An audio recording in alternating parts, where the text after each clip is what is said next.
দীর্ঘদিন ধরে কারো যদি কাশির সমস্যা থাকে, তখন কিন্তু আমরা বেশ কিছু অসুখ সন্দেহ করি এবং সেই অসুখগুলো আছে কিনা সেটা একটু নিশ্চিত হতে হবে।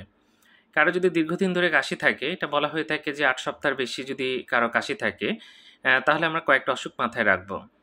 প্রথমত আমাদের দেশে অ্যাজমা বা শ্বাসকষ্টের হাঁপানির যে রোগীগুলো সেটা খুবই কমন। অ্যাজমা একটা কমন অসুখ সারা পৃথিবীতেই। অ্যাজমা থাকলে কিন্তু তার দীর্ঘদিন ধরে কাশি থাকতে পারে। যারা ধূমপান করে তাদের একটা অসুখ হয় যেটাকে আমরা সিওপিডি বলি। কারো যদি সিওপিডি থাকে তাহলে কিন্তু দেখা যাবে যে তার এটা দীর্ঘদিন ধরে কাশি থাকতে পারে। এটা সাধারণত ধূমপান যারা করে তাদেরই বেশি হয়ে থাকে।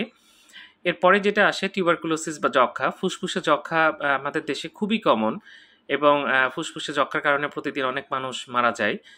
তো যক্ষ্মা হলেও কিন্তু দীর্ঘদিন ধরে কাশি থাকতে পারে। এরপরে আসে ফুসফুসে ক্যান্সার, যেটাকে আমরা ব্রঙ্কিয়াল কার্সিনোমা বলি। এটারও কিন্তু অনেক রোগী আছে, ধূমপান যারা করেন তাদের কিন্তু ফুসফুসে ক্যান্সার বেশি হয়। এছাড়া যদি সাইনোসাইটিস থাকে কারো এবং কিছু ওষুধ ব্যবহার করেন, দীর্ঘদিন ধরে ধূমপান করেন, তাদের কিন্তু দীর্ঘদিন ধরে কাশি হতে পারে। এছাড়া কিছু রেয়ার ডিজিজ আছে যেমন ব্রঙ্কিয়াক্টাসিস এবং ইন্টারস্টিশিয়াল লাং ডিজিজ। এগুলো কারো যদি থাকে তাহলে কিন্তু তার দীর্ঘদিন ধরে কাশি হতে পারে।